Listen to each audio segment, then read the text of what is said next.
Quiero exhortar, sobre todo, no únicamente, pero sobre todo aquel que no está en Cristo, para que no deje pasar el día de su paz. Bajo una predicación superficial del Evangelio, y por supuesto bajo un superficial conocimiento de Dios, a veces se da a entender que Jesucristo anda frustrado por el mundo, que no puede cumplir o desarrollar el plan redentor, y Dios también. Por allí un cantante vallenato de Colombia para los años 60 dijo que como Dios en la tierra no tiene amigos, anda en el aire, lo que refleja el entendimiento popular de Dios. Claro, hasta que hay problemas, porque ahí sí Dios es poderoso para ayudarme, y antes le exijo, ¿verdad? Pero a veces se nos ocurre que cierta predicación del Evangelio parece desterrar a Dios de la tierra, parece despojarlo de su poder soberano en el ámbito de la salvación. Esto hace que el hombre se dé ciertas libertades para con Dios, se crea con derechos sobre Dios, que se crea con la capacidad de desplantar a Dios, de rehusar los llamados que el Señor Jesucristo hace para su salvación, de creer que Dios esperará a un individuo cuando éste quiera volverse a Dios, que mientras tanto le cuidará, le cumplirá todos sus deseos, pero que al final, cuando el hombre quiera ya no seguir desplantando a Dios, Él se volverá y Dios tendrá de él misericordia. Muchos, bajo esta mala enseñanza, han enseñado que si un individuo se fue a la eternidad sin la salvación, todavía Dios le extenderá su misericordia. Solo es cuestión que usted deje una misa pagada con el precio adecuado para sacar su alma del purgatorio, porque Dios es tan misericordioso que ni siquiera ha extendido el infierno. Ahí tiene la gente y todavía, ¿hago entender? Es un Dios que no es Dios. Es un Dios desterrado de su poder. Es un Salvador mendigando. Que la gente le ponga atención aquí. Este no es el Dios de las Escrituras, por supuesto. Este no es el Jesús de la Escritura. Este no es el Evangelio de la salvación. Deseo que usted note, como lo hemos venido afirmando ya durante varios sermones, que nuestro Señor Jesucristo estaba lejos de ser una víctima impotente de todo lo que estaba ocurriendo allí. Ya cuando usted lee el relato del pollino, debe saber que entramos básicamente en la recta final de la vida de nuestro Señor Jesucristo. Él llega, por supuesto, a Jerusalén, luego sale otra vez a un lugar vecino, pero vuelve para ser muerto en Jerusalén. Y hemos dicho que nuestro Señor no estaba siendo llevado por las circunstancias como un preso que nada más podía ser, sino que en todo el Señor está mostrando el conocimiento anticipado que tenía de todas las cosas, de que Él estaba allí voluntariamente poniendo su vida, que por recursos, Él tenía muchos recursos, si eso fuera el caso, de salir de esa posición, pero que se estaba sometiendo, por supuesto, voluntariamente. ¿Y qué vemos aquí? Sin una refrendación de lo que estamos viendo desde el versículo 28 al 38, vemos otro ejercicio de su soberanía y de su conocimiento, donde nos quiere dejar en claro que Él estaba en control. Si bien estaba obedeciendo al Padre, Él estaba en control de los acontecimientos. ¿Dónde lo vemos, hermanos? Sino allí en otro acto de soberanía, ordenando cada cosa. Aquí estaba el Señor, dueño de todos los mundos y galaxias, velando su eterna gloria en un cuerpo de hombre, pero como Él no puede dejar de ser lo que es, Rey, Señor soberano, yendo por el camino planeado desde antes de la fundación del mundo, dejando en claro que cualquier cosa que pasaba estaba pasando como un ejercicio de su soberanía, dejando claro que esta cruzada que estaba llevando a cabo como rey era una cruzada salvadora, una amnistía. Digo por ahora porque la gracia del Señor o las misericordias que Él ofrece no las ofrecerá eternamente. Y en una muestra de su omnisciencia envía a 2 discípulos para que tomen un asna en cierto lugar, anticipando cierta conversación, poniéndoles las palabras exactas, y van los discípulos, exactamente encuentran lo que el Señor dice un asna, se da la conversación precisa que el Señor anticipó, que hacen llevándose el asno, la respuesta el Señor la necesita, y si el Señor la necesita, pues el Señor creó al asno, creó a los dueños del asno, creó a los discípulos. Como la creación se va a interponer entre los mandatos del Señor. Lo que le quiero ilustrar, hermanos, es que el Señor, ni aun en este momento, donde se pone más en evidencia su humillación, dejó de ser rey soberano en control de todo lo que estaba pasando allí. Pero en este relato también notamos que el Señor quiere dejar en claro un mensaje. Y es que en efecto, todo lo que estaba haciendo, lo estaba haciendo en su calidad de rey. Y aunque este pueblo no quería aceptar su reinado sobre ellos, ¿recuerda la parábola? No queremos que éste reine sobre nosotros. Y aunque esta gente se iba a buscar las miles de maneras de que quedara claro que no lo aceptaban como rey, el Señor también les iba a dejar muy en claro que quien se estaba dirigiendo a la muerte era el rey que ellos estaban esperando, pero que lo estaban desechando.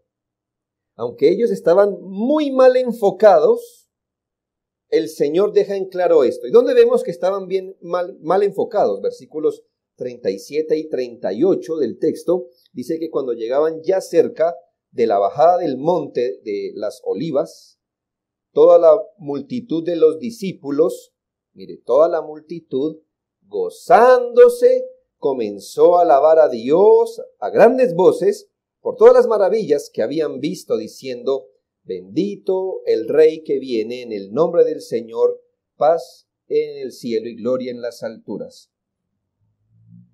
Miren, hermanos, ellos estaban muy mal enfocados, pero lo que estaban diciendo era verdad. ¿Por qué estaban mal enfocados? No, pues porque ellos, como ya hemos insistido una y otra vez, ellos tenían en mente otro tipo de rey. Y entonces es muy seguro que toda esa multitud estuviera esperando no que él se descendiera a Jerusalén a morir, sino que descendiera a Jerusalén a establecer su famoso reino temporal, para declarar la guerra a Roma seguramente, para hacerse de ejércitos y doblegar a sus enemigos y hacerse como el Mesías prometido, o según ellos entendían que era prometido así. Pero aunque estaban mal enfocados, el Señor va a usar eso para afirmar que Él era el Rey. Versículo 39. Entonces algunos de los fariseos de entre la multitud le dijeron: Maestro, reprende a tus discípulos. Y el Señor no los reprende. Sí, su mentalidad es otra, pero lo que están diciendo es verdad. Y el Señor se deja alabar así. Al menos en esta ocasión, aunque el sentido no haya sido el correcto, el Señor quiere dejar en claro que en efecto no va a detener esa alabanza, que en efecto Él es bendito, que en efecto Él es el que viene en el nombre del Señor como Rey.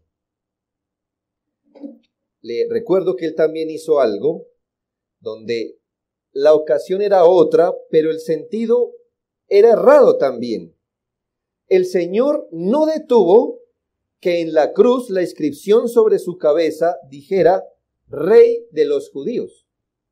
Por supuesto que Pilato no se lo colocó como un homenaje, diciéndole, reconozco que tú eres el Rey de los Judíos, ni los judíos lo estaban aceptando. Es más, le hicieron reclamo a Pilato. No le ponga eso encima de la cruz. Póngale, él dijo que era Rey de los Judíos, y Pilato dijo, lo que escribí, punto. El Señor no detiene eso. Y aunque ellos estaban mal enfocados, deja eso como otro precedente. Que aunque todos estaban mal enfocados, de hecho, sí, estaba muriendo el rey.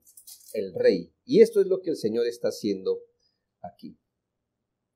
Volvamos al pasaje del 37 al 40, donde dice que cuando llegaban cerca de la bajada del monte, de los olivos o de las olivas, toda la multitud de los discípulos, gozándose, comenzó a alabar a Dios a grandes voces por todas las maravillas que habían visto, diciendo, bendito el Rey que viene en nombre del Señor, paz en el cielo, gloria en las alturas. Entonces algunos de los fariseos de entre la multitud le dijeron, Maestro, reprende a tus discípulos. Él respondiendo les dijo, os digo que si estos callaran, las piedras clamarían. Pero aquí está el asunto al que me referiré, porque quiero pasar eso por alto, y en medio del alboroto, del gozo de la multitud, hay un tremendo contraste. Contraste para los niños es algo opuesto, completamente opuesto. Y entonces, ¿qué usted ve que está haciendo toda la multitud? Alabando, estaban regocijándose. Gloria a Dios, gloria a Dios. Y el Señor no detiene eso.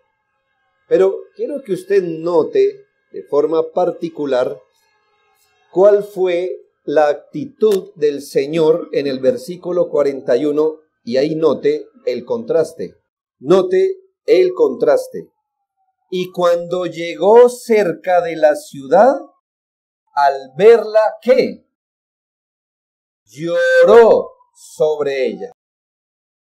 ¿En qué ve usted el contraste aquí planteado?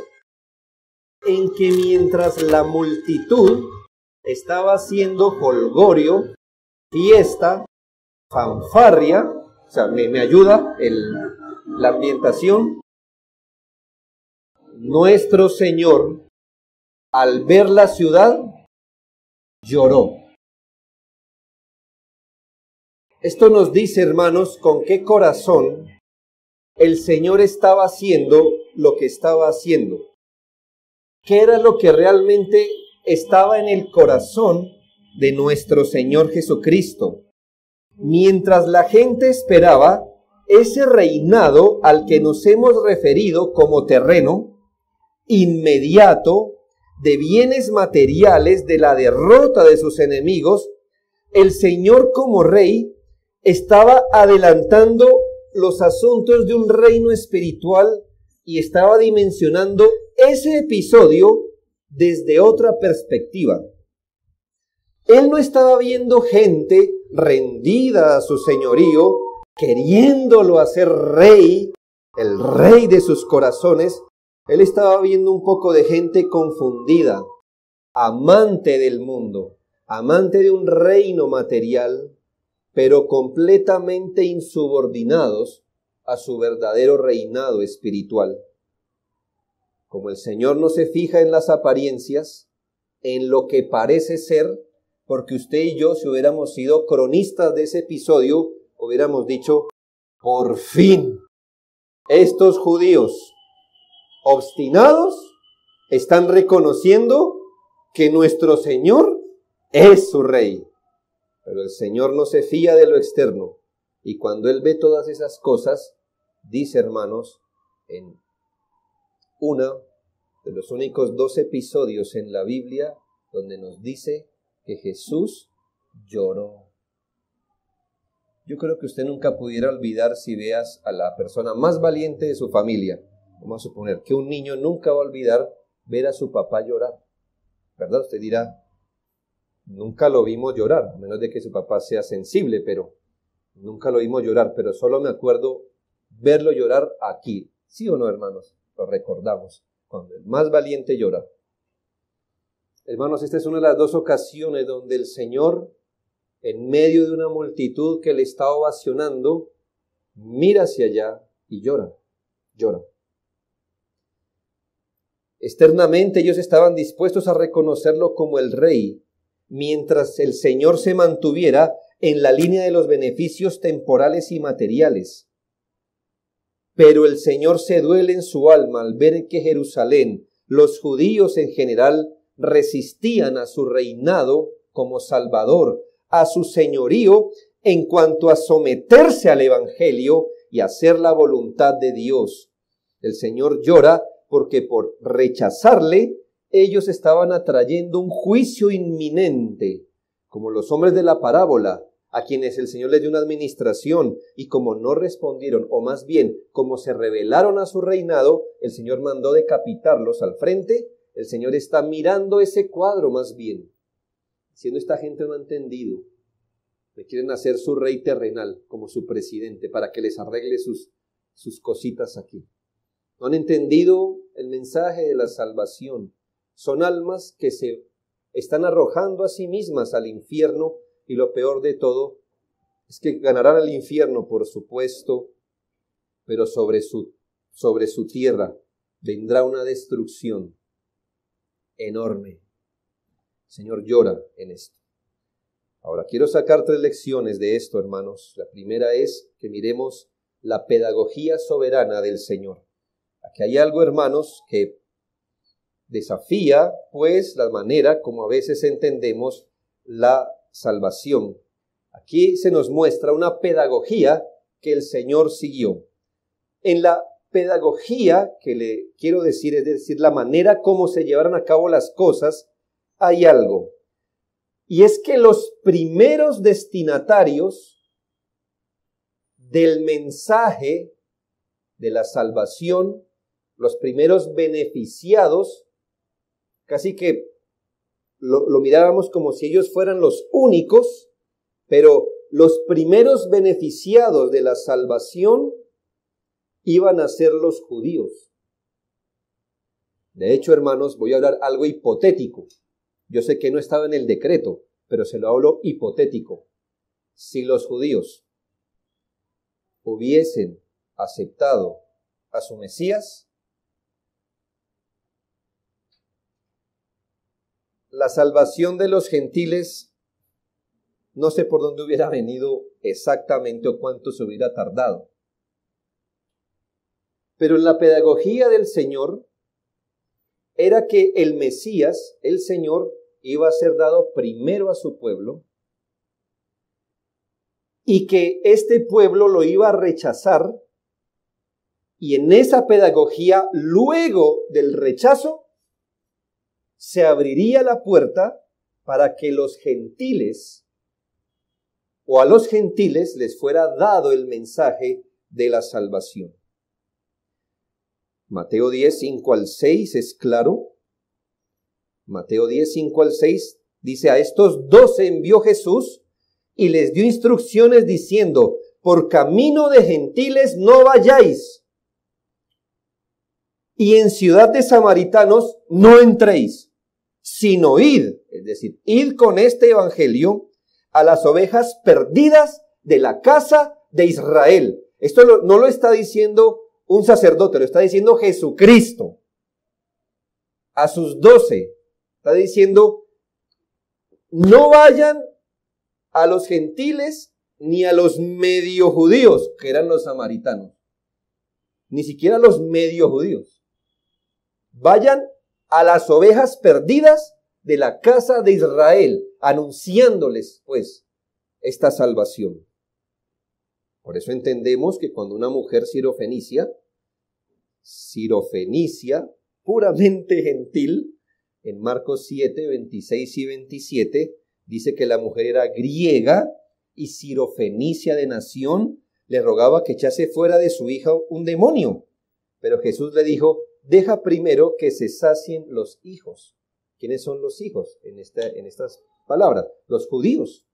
Dice: porque no está bien. Mire, Pero está diciendo Jesús, no está bien esto. Tomar el pan de los hijos, es decir, tomar los beneficios dados a los judíos y dárselos o echárselo a los perrillos. Es decir, no está bien, porque yo fui primero a la casa de Israel a beneficiarlos a ellos. No está bien que yo tome los beneficios dados a Israel y se los dé a los gentiles. Palabras de Jesucristo. Por eso usted entiende cuando el Señor le dice a Zaqueo en Lucas 19:9, hoy ha venido la salvación a esta casa por cuanto él también es hijo de Abraham. Es decir, gloria a Dios. Dios se ha dignado de nuevo en salvar a otro judío, a un hijo de Abraham. Estaba en sus pecados. Fui a rescatar a los de la casa de Israel y esta es una prueba de que el corazón de Dios está comprometido con la salvación de los judíos. Pero en su soberanía, hermanos, el rechazo voluntario de los judíos al Señor sería la puerta abierta de la salvación a los gentiles. El Señor les afirma a los maestros de su época, en parte como censura, en parte como profecía, que si ellos no le reconocían como rey, las piedras hablarían. Mire qué palabras tan complicadas el Señor usa para con los gentiles. ¿Cómo le llama a los gentiles en el contexto de la mujer sirofenicia? Perrillos. Y en nuestro texto, Lucas 19:40, ¿cómo les llama?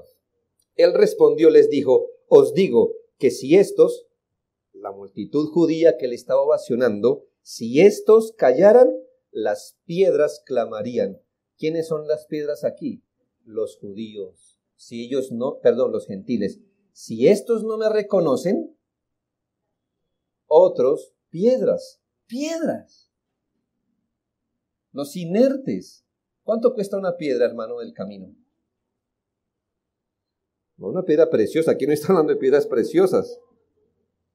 Vaya, hermano, consiga una piedra, lleve una prendería. Dígale, ¿cuánto me da por esto? ¿Cuál es su precio más bajo? Dígale al que está al otro lado. Su precio más bajo. ¿Qué le van a dar por una piedra? Nada, ¿verdad? Él dice, si ustedes los judíos callan, es decir, si no me reconocen, las piedras lo harán. Por eso digo que era parte censura, parte profecía, porque hermanos, aquí, gloria a Dios, hay un conjunto de piedras adorando, o expiedras adorando al Señor. Ahora, Romanos 9, que es particularmente difícil, el que puede interpretar Romanos 9 al 11 con solvencia, yo creo que, qué bien, gloria a Dios, ha entendido el Antiguo Testamento. Pero Romanos 9, 25, 26 y 30 dice así, mire la profecía. Eso estaba, el apóstol está citando Oseas. Como también en Oseas dice, llamaré pueblo mío al que no era mi pueblo, y a la no amada, amada. Y en lugar donde se les dijo, vosotros no sois pueblo mío, allí serán llamados hijos del Dios viviente. Versículo 30. ¿Qué pues diremos? Que los gentiles que no iban tras la justicia han alcanzado la justicia, es decir, la justicia que es por fe, mas Israel que iba tras una ley de justicia no la alcanzó.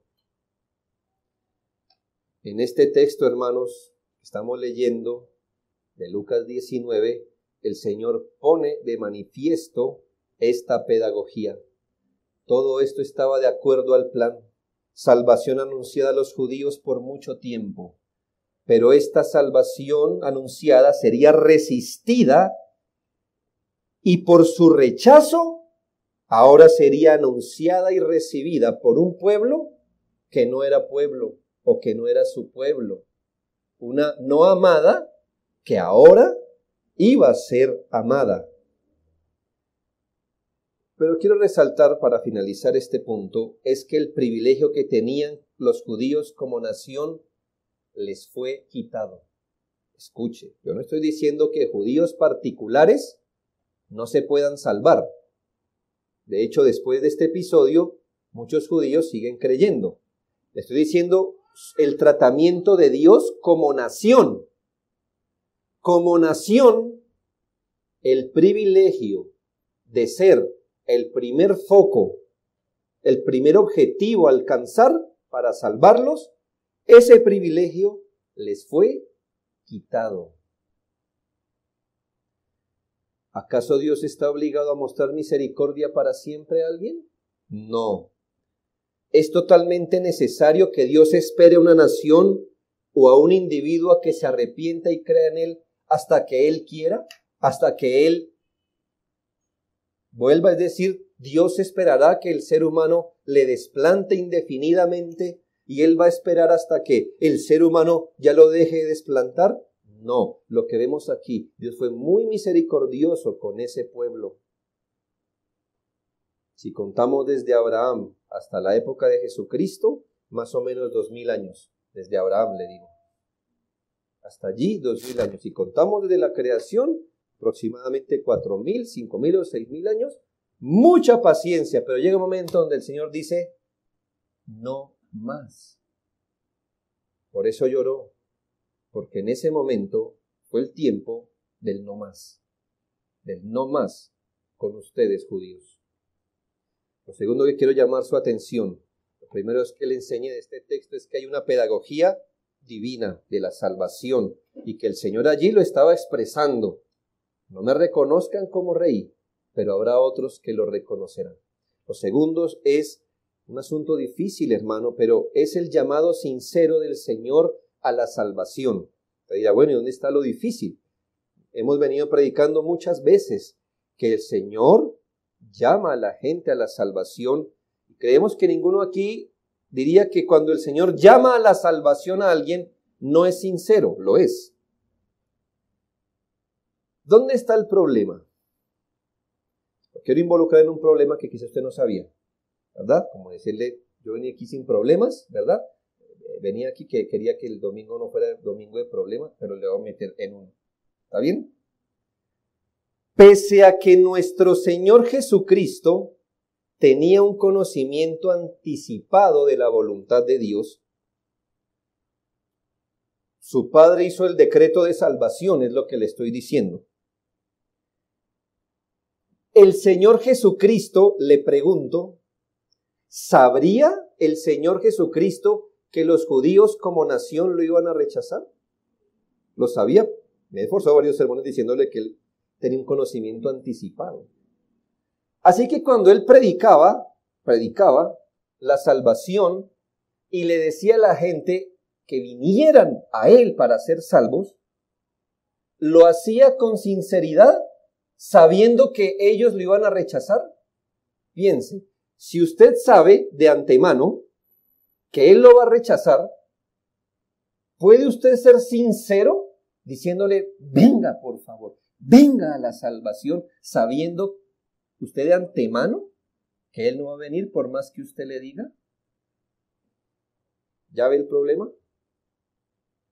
Aquí tenemos a nuestro Señor Jesucristo con el conocimiento anticipado de quiénes son los que van a creer y quién no. Él no está yendo a la muerte a ciegas diciendo, pues aquí voy a la cruz y no sé exactamente por quién voy a dar mi vida. No, él dijo, tengo unas ovejas y daré mi vida por las ovejas. Él sabía por quién. Pero cuando se enfrenta a esta gente, ¿por qué llora sobre ellos? ¿Está el Señor actuando? ¿Está haciendo una pantomima? Diciéndole, venga por favor, aunque sabe que tal persona no vendría a él. Este es un asunto singular, hermanos. Porque nuestro Señor, sabiendo de antemano quién creería y quién no, jamás le faltó sinceridad a su obra, jamás le faltó dolor en sus palabras, ni fervor en su trabajo para traer a la salvación a los rebeldes. Es un asunto singular, pues muchos pueden pensar que si el Señor mismo conocía que ellos le iban a rechazar, podría ser sincero llamándolos al arrepentimiento, rogándoles, llorando por su rebeldía y lamentando su situación. Pues exactamente eso fue lo que pasó. Versículos 41 y 42. Y cuando llegó cerca de la ciudad, al verla, lloró sobre ella, diciendo: oh, si también tú conocieses, a lo menos en este tu día, lo que es para tu paz, mas ahora está encubierto de tus ojos. Jamás podemos acusar a nuestro Salvador de hacer una pantomima, sino que sus lágrimas realmente salieron de sus ojos, producto de un dolor verdadero por la dureza del corazón de ellos, por su condición de pecado que oscurecía su entendimiento, para que no reconocieran que no solo por siglos, sino que en esos últimos años el Señor había obrado generosamente para anunciar los términos de la salvación. Es un asunto que nos toca saber entender, porque por un lado, si solo tenemos en vista la soberanía de Dios, podemos concluir que cuando el Señor llamaba a los judíos a la salvación, no era sincero, porque sabía que al fin y al cabo ellos no vendrían a Él. Aún así, dice el Señor, palabras como las que encontramos en Lucas 13:34, Jerusalén, Jerusalén, que matas a los profetas y apedreas a los que te son enviados, cuántas veces quise juntar a tus hijos como la gallina a sus polluelos debajo de sus alas, y no quisiste. Pero Señor, ¿no es tuyo el decreto de salvación? ¿Por qué lloras? Si al final tú no los quisiste traer. Pero aquí el Señor está diciendo, llorando, lamentando, diciendo, yo he querido, pero ustedes no han querido. ¿Lo nota? ¿Ya ve el problema? ¿Ahora lo metí en el problema? Qué bueno. Él dijo, he invertido el tiempo, he procurado hacer tantas cosas por traerlos bajo mis alas. ¿Y por qué no están bajo mis alas? Él no mira al cielo y dice, porque tú lo quisiste, aunque es verdad. Sino que los miró a ellos y les dijo, ¿por qué no están bajo mis alas? Porque ustedes no quisieron. Aunque para nosotros sea imposible conciliar el decreto de salvación de algunos pecadores con la responsabilidad individual que cada ser humano tiene como ser moral delante de Dios para buscar la salvación, vemos esto. La manera divina de obrar es llamar, exhortar, señalar al hombre el camino de la salvación, animar las resoluciones del pecador a buscar salvación mostrándole buena voluntad, como también a desanimar el camino de la obediencia, a advertir y hasta castigar su desinterés por no buscar salvación. Y todo esto Dios lo hace sinceramente, aunque Él mismo haya hecho el decreto de quiénes se salvan y quién no. Él mismo afirma que no es de su aprobación moral que la gente lo rechace, que no es su deleite que la gente muera, que no es su complacencia que la gente se condene. Lo dijo desde Ezequiel 18:23. ¿Quiero yo la muerte del impío? Dice Jehová el Señor. ¿No vivirá si se apartare de sus caminos? Y de Ezequiel 33:11. Diles, vivo yo, dice Jehová el Señor, que no quiero la muerte del impío, sino que se vuelva el impío de su camino y viva. Volveos, volveos de vuestros malos caminos, ¿por qué moriréis, oh casa de Israel? Cuando él lloró sobre Jerusalén, fue sincero, diciéndole a la gente, ¿por qué quiere morir? ¿Por qué no viene? Venga, he hecho lo necesario para proveerles el camino por donde vengan a encontrar salvación. Pero si solo vemos esta parte en Cristo que les acabé de decir, si solo vemos el ofrecimiento sincero de Jesucristo, llamando a la gente a la salvación, perdiendo de vista lo que conocemos como el llamamiento eficaz, a saber, que Dios atrae a sí mismo de forma soberana y efectiva a algunos individuos a la salvación según su decreto eterno. Si perdemos de vista eso, podemos llegar a convertir a Dios y a Jesucristo, seres sin soberanía alguna, solo esperando a que el hombre decida volverse a Él.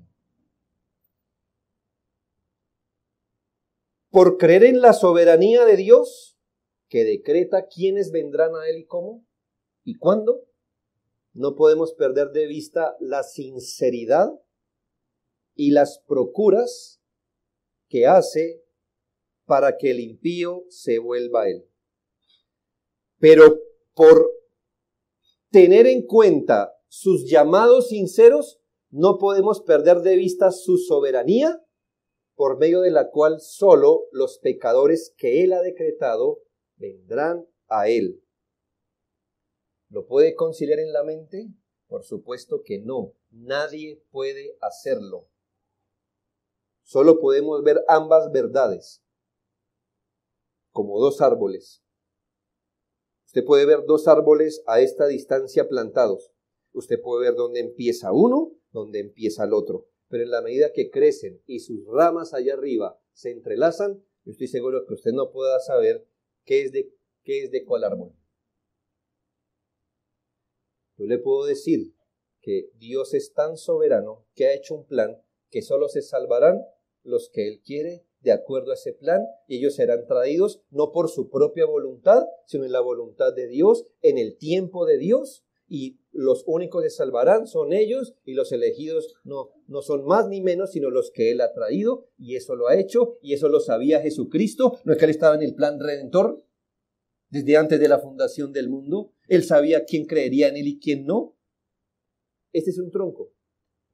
El otro tronco, hermanos, es el de la completa responsabilidad del hombre, donde el Señor apela a su responsabilidad, a su necesidad de acudir al Salvador. Y cuando el Señor apela a su responsabilidad y a su necesidad, es completamente sincero.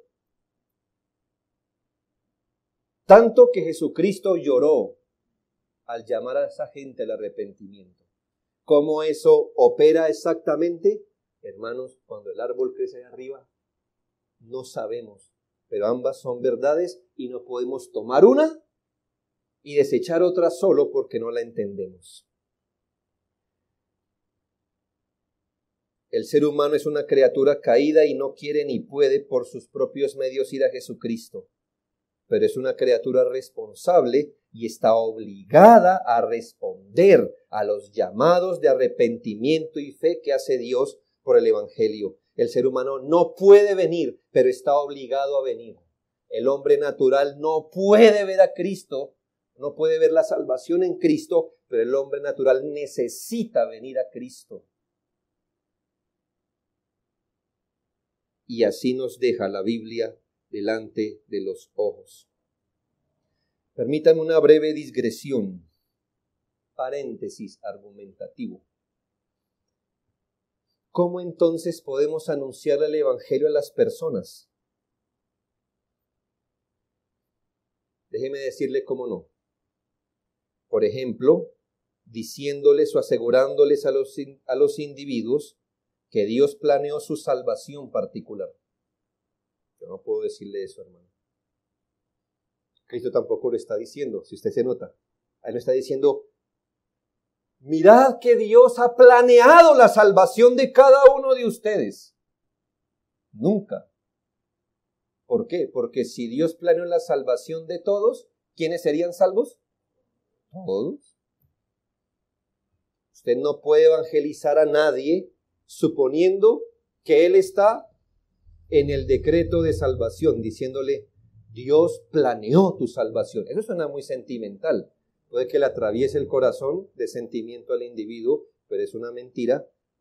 O puede llegar a ser una mentira, porque ¿qué sabe usted? Dios nunca le ha dicho a nadie quiénes están en el decreto de salvación. ¿Cómo no?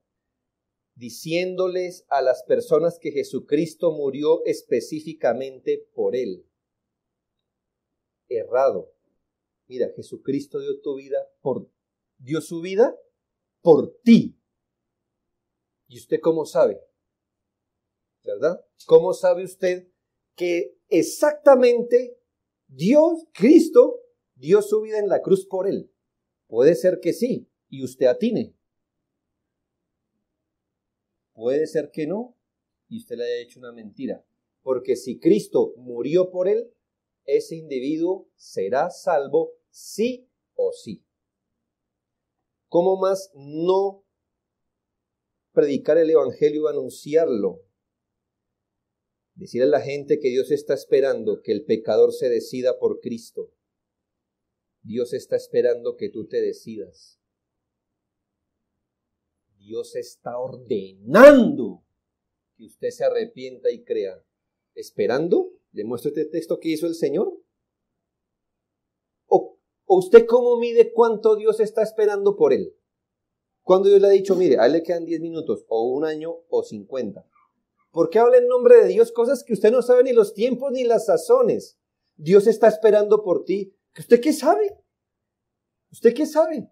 Si a ese individuo ya le pasó el día de su salvación. O todavía le quedan 50 años de paciencia. ¿Usted qué sabe? Usted no puede asegurar los tiempos o las sazones. O la famosa frase, ya que Dios hizo su parte para salvarte, tú tienes que cumplir la tuya. La salvación no es un asunto de cooperación 50-50. No encontramos nada parecido a dejar entrar al Señor en tu corazón, ni mucho menos a conducir a la gente que cree que la salvación consiste en creer que uno es salvo. Nunca, dice. Tú eres salvo si crees que eres salvo. La salvación no es llevar a la gente a creer que son salvos. La salvación es llevar a la gente a creer en Jesucristo para ser salvo. Es fino, pero si usted ha evangelizado alguna vez a lo arminiano, lo sabe. La salvación no consiste en que la gente crea que Jesucristo murió por él. ¿Tú crees que Jesucristo murió por ti? No, la salvación nunca se anuncia así en la Biblia. La salvación se anuncia, arrepiéntase y crea. ¿Dónde apelamos? No al decreto o a un supuesto conocimiento que yo tengo de lo que Dios hizo.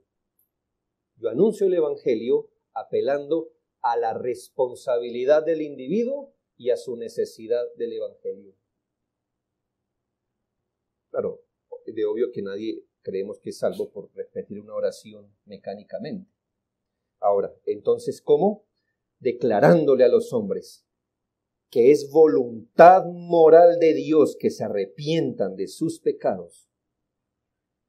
Usted le puede afirmar a un individuo que Jesucristo está dispuesto a salvar a todos los que se arrepienten y creen. Es distinto. Usted le puede afirmar a un individuo, Jesucristo está dispuesto a salvar al que se arrepiente y cree. Que Jesucristo, usted hasta puede decirle esto, Jesucristo murió por pecadores como usted. Yo no estoy diciendo que Jesucristo murió por usted. Estoy diciendo que Jesucristo ha muerto por pecadores como usted, así que usted no tiene excusa de no venir a Jesucristo. Yo puedo decirles que Jesucristo murió por gente de todo el mundo. Puedo decirles que si resiste el llamado de salvación, toda la culpa será de él, mientras que si se salva, toda la gloria es para el Señor. ¿Ya?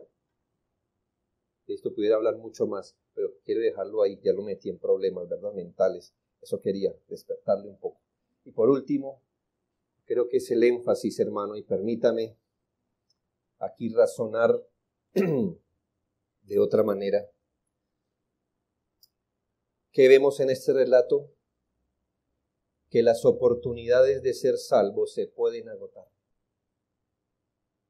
Qué duro, ¿no le parece? Pero quiero aclarar muy bien esto. Debo ser claro que apartarse del pecador y dejarlo sin oportunidades de salvación no es algo que le corresponda a los hombres hacer. Usted no puede razonar que luego de haber evangelizado a una persona y al no ver respuesta, aún después de mucho tiempo, pueda afirmar indefectiblemente que esta persona dejó pasar su día de salvación. No. Puede que sí, esta persona haya dejado pasar el día de su salvación. Puede que no, no sabemos.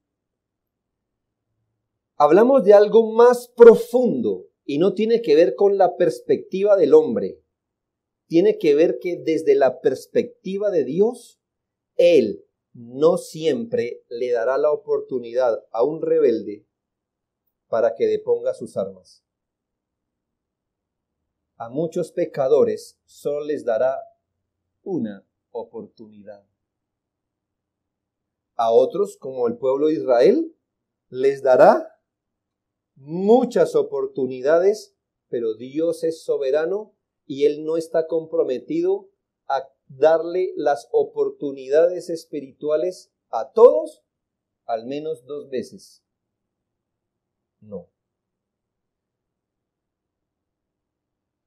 Vuelvo y le digo, eso lo hace Dios. Ofrecérsele la salvación a un pecador no es el derecho que el pecador tiene por ser pecador. Más bien, el hecho de ser pecador lo desaloja de cualquier derecho para con Dios. Aun si el pecador no hubiese pecado, el ser humano no tendría derecho sobre su Creador. Imagínese un hombre pecador, ¿qué derechos tendrá sobre su Creador? Sobre el Señor. Un rebelde obstinado. Dios no está obligado a salvar a ningún pecador como si a condenarlo. La justicia no funciona así. Usted no va a ser llevado a la comandancia de policía por un beneficio si saca la basura, si no le pega al vecino. No. No es obligación de la justicia darle un dulce cuando usted cumple, pero sí es obligación de la justicia castigar su desobediencia. Y este ejemplo me lleva a pensar que así ojalá piense de Dios. Dios no está obligado a darle oportunidad al pecador para que se arrepienta, pero está completamente obligado a satisfacer su justicia por cada pecador que hay. Por lo que recibir el mensaje de salvación, al menos que un pecador pueda escuchar esto: venga Jesucristo y sus pecados le serán perdonados gratis. Si usted se arrepiente y cree, será salvo. Al menos que un pecador llegue a escuchar una vez en su vida esto, tómelo como una gracia que Dios no está obligado a repetir. El Señor, sin anunciar el tiempo exacto, dijo sobre los judíos rebeldes e incrédulos que le rechazaron, versículo 43 y 44, porque vendrán días sobre ti, cuando tus enemigos te rodearán con vallado y te sitiarán y por todas partes te estrecharán, te derribarán a tierra y tus hijos dentro de ti, y no dejarán en ti piedra sobre piedra, por cuanto no conociste el tiempo de tu visitación. Quiere decir esto, hermanos, que llegó un momento donde Dios les visitó, les favoreció, planteándoles, ofreciéndoles salvación, y ellos lo dejaron pasar. ¿Qué concluimos de este texto? Que el tiempo de la salvación, no por parte nuestra, la iglesia va a seguir predicando el evangelio, de parte de Dios, el tiempo de la salvación de un individuo puede pasar. Por su dureza de corazón, por la oscuridad de su alma, por su mismo pecado, no pudieron reconocer que todo eso que el Señor estaba haciendo, lo estaba haciendo para ofrecer salvación. Estaba ofreciendo algo más grande y mejor que arreglar su vida temporal. Era la salvación del pecado, de la muerte eterna, la salvación de sus enemigos espirituales. El Señor estaba obrando para darles un reino, pero que no perece, que no se acaba, agua que no se seca, una bendición que no depende del mundo ni sus aparejos. Ellos no pudieron verlo, no lo entendieron y dejaron pasar el día de su salvación. Deseo poner esto en perspectiva personal. Le hablo al que ha postergado los llamados de Dios para ser salvo. Quizás usted, niño pequeño, niño que ya ha empezado a pensar en las cosas. Qué etapa tan linda de la niñez, cuando uno empieza a pensar, ¿no le parece? Cuando uno empieza a quedarse mirando fuera de la ventana o pensando antes de dormir en varias cosas. No sé usted qué pensaba de niño. A veces yo pensaba, ¿qué haría yo si mis papás se mueren? Yo pensaba eso. Usted dirá, ahí está pintado, ¿verdad? Siempre ahí todo. Pero también empecé a darme cuenta con un tiempo, no, ni siquiera sé qué edad, ni si era frecuente o no, pero yo empezaba a pensar cosas, me despertaba pensando en qué significa la eternidad, es decir, un tiempo que no acaba. Siempre me ha gustado medir el tiempo, es algo viene conmigo, pero ¿cómo será un tiempo que no acaba? Yo me imaginaba en un carro pasando y que no acababa. Niño, usted seguramente ha empezado a pensar en cosas así, en las cosas de la vida. Y empiece a pensar en temas. Es muy probable que usted haya estado empezando a pensar en qué es eso de un cielo, o a imaginárselo, o si hay un infierno. Quizá usted mismo en estos días haya pensado cómo será el día en que yo me muera. ¿Qué harán mis papás cuando yo me muera? Le pregunto, ¿ha pensado en sus pecados? ¿Ha pensado en que usted debe creer en Jesucristo también, como sus padres? ¿Lo ha pensado? Quizá usted sea un adolescente que se acostumbró a escuchar estos temas y ya no le causan ningún efecto en su corazón. Usted acepta que solo está esperando a que yo termine para pararse de esa silla y olvidarse de este sermón. Quizás ni me está viendo porque sabe que es con usted, ¿verdad? Que estos temas no le interesan, no le estimulan. Usted esperaría, ojalá que sus papás no hubieran sido creyentes o cosas así. Usted está más interesado quizá en los juegos, en su celular, en las redes sociales, en su apariencia, quizás hasta en un futuro, pero en el futuro de su estudio, de su trabajo. Pero usted no ha pensado en su futuro eterno. ¿Cuántos sermones, cuántas enseñanzas, y usted no puede ver el día de su paz? Porque ahora eso está encubierto ante sus ojos. Querido niño, querido adolescente, nadie le ha prometido a usted que llegará a su próximo cumpleaños. Nadie prometió que usted llegará a ser un adulto o un anciano. Pero aunque lo llegue a ser, escuche, Dios en esa silla hoy puede retirar de usted la oportunidad que usted sea salvo. No lo va a hacer la iglesia. De la iglesia espere que siempre prediquemos, pero Dios sí lo puede hacer. Dios puede voltear su cara de usted y no determinarlo más para pensar en salvación, en su salvación. Dios puede decir, este niño, este joven, escuchó los suficientes sermones. Con uno que yo prediqué, diría Jesucristo, mucha gente se convirtió. Este lleva muchos, yo no estoy obligado a salvarle. Él es el que necesita salvación. Daré mi espalda y de ahora en adelante este joven, este adolescente, no tendrá jamás oídos para mí y su camino en la vida será hacia abajo. Nunca me atravesaré en su camino, jamás le suscitaré un pensamiento evangélico, lo dejaré en su suerte y él se perderá para siempre. Tuvo la oportunidad, yo me retiraré. Que aproveche que tiene familia, que aproveche que tiene papás, que reciba de ellos el único amor que conocerá, que coma lo que pueda, pues será la única misericordia que se recordará por la eternidad. Que se sonría lo que más pueda, porque será la última vez. Luego que sus ojos se cierren en la muerte, jamás, jamás volverá a reír.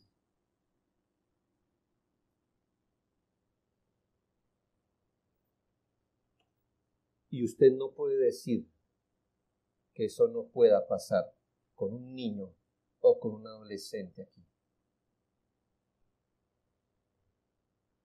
De pronto usted empieza a ver que cada vez menos le gustan los sermones, que más le fastidia el devocional, que menos ora. Quizá usted empiece a ver cómo su alma se empieza a agitar cuando ve el mundo, empieza a gustarle la vida de pecado, quizás caiga en una inmoralidad, en un vicio, en el materialismo, pese a que estuvo expuesto al Evangelio lo suficiente. Imagínese que fuera de nuestros ojos en ese ámbito donde Dios gobierna, que no ha querido revelar a nadie, Dios tiene muchos recursos para usted, pecador. Le ha dado uno de los mayores privilegios, es de escuchar el Evangelio, pero le ha dado vida para escucharlo. Le ha dado familia que ora por usted. Usted debe estar hoy avergonzado porque aquí se reúne gente una vez por semana a clamar por su alma. Alma que ni siquiera usted está interesado en su estado. Aquí hay gente más preocupada por su alma que usted, pecador. Aquí hay gente más preocupada porque usted guarde el día del Señor que usted mismo. Aquí hay gente más preocupada porque usted entienda la voluntad de Dios que usted mismo. Su papá llora por usted, su cónyuge quizás llora por usted y lágrimas no han corrido de sus propios ojos por su propia necesidad. Un día quizá el Señor lo quita a usted o quita las influencias que usted tiene a su alrededor, o lo peor, ninguna de esas. Simplemente el Señor, silente, se voltea y lo abandona a usted como abandonó a los judíos, de una vez y para siempre, porque el Señor jamás prometió volverse sobre Israel como nación. Entonces usted se endurecerá, hombre, mujer que me escucha. Usted empezará a dejar de venir a los cultos, empezará a buscar cada excusa para no perseverar. Eso se empieza con un culto, amigo, con uno. Todos hemos visto gente así, mire, como usted, así, hasta que se estrellan. Todo empieza con un pero en la iglesia. Sí, muy buena iglesia, pero es que si el pastor, si el hermano, si la adoración, todo empieza con un culto, con un pero esa es solamente señal de un declive. Quizá usted empieza a endurecerse. Esto será peor que morir en vida o peor que tener una enfermedad terminal, porque hay gente que ha muerto de enfermedad terminal y va al cielo, pero usted no. Si algún temor tenía en su alma, cada vez ese temor es menos. El día de la visitación de Dios, el día del ofrecimiento de paz, de la amnistía, el día de los brazos abiertos se habrá acabado. Y por su obstinación, si había una oportunidad que usted fuera salvo, si había una sola esperanza, se habrá ido. Por eso le ruego que tome este texto con seriedad. Amigo, señor, señora, jovencito, niño, como parte de una misericordia de Dios, de un Dios compasivo, volviendo a mostrar misericordia, hablándole a usted de su pecado y de la única manera que el pecador puede ser salvo. Medite en esto, piense en sus pecados, sin importar la categoría que sean. Es cierto que usted se haya abstenido de los peores pecados. Usted es un niño, un jovencito. Pero yo le pregunto, ¿cuántos pecados se deben arrojar a la justicia de Dios para que ésta se encienda como fuego. Le tengo una parábola. ¿Usted ha visto cómo se enciende la gasolina de rápido? Alguna vez yo estaba, usted sabe que uno es un muchacho y uno no mide las consecuencias. Estaba una fogata y alguien dijo, pues, bótele gasolina para que prenda más. Y entonces, ¿qué hace alguien que no sabe cómo funciona el asunto? Pues toma la gasolina en la tapa y la arroja. ¿Qué hace la gasolina? ¿Sabe usted qué hace? Se devuelve en el mismo chorro que va cayendo, el fuego se devuelve. Así se prende la gasolina. Gracias a Dios tenía una tapa y no el galón, porque donde haya hecho eso, pues el mismo chorro que baja, en ese mismo se devuelve la gasolina, vea, en una fracción de segundo. Por eso cuando el carro se incendia hay que salir inmediato. Ahora piensa en una piscina llena de gasolina. ¿Ya la pensó? Yo le pregunto, ¿cuántos fósforos encendidos tiene que arrojar allí para que todo eso arda? ¿No arderá más si son 10? ¿De verdad? Igual, ¿verdad? Mire, joven, puede ser que muchas personas que usted tiene al lado hayan encendido el juicio de Dios por cometer 100 pecados, es decir, por arrojar 100 fósforos encendidos a esa piscina. Pero si tan solo usted ha arrojado uno, ya tiene la justicia de Dios encendida sobre usted. Pero usted ha cometido más, joven. Usted ha cometido más. Considere esto. Arrepiéntase, ya que haya cometido 1 o 1000 pecados, aunque nadie aquí, que yo sepa, ni siquiera los bebés de brazos han cometido uno solo. Considérelo. No se justifique.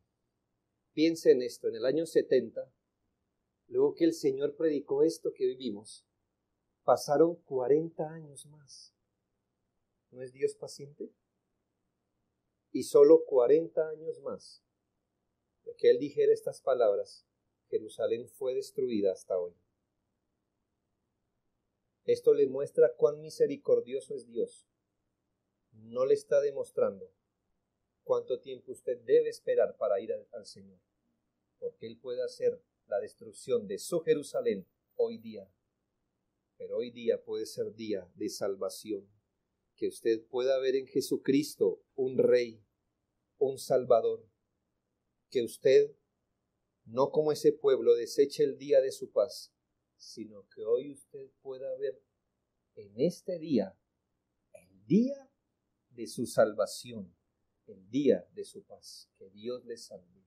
Es nuestra oración. Oremos.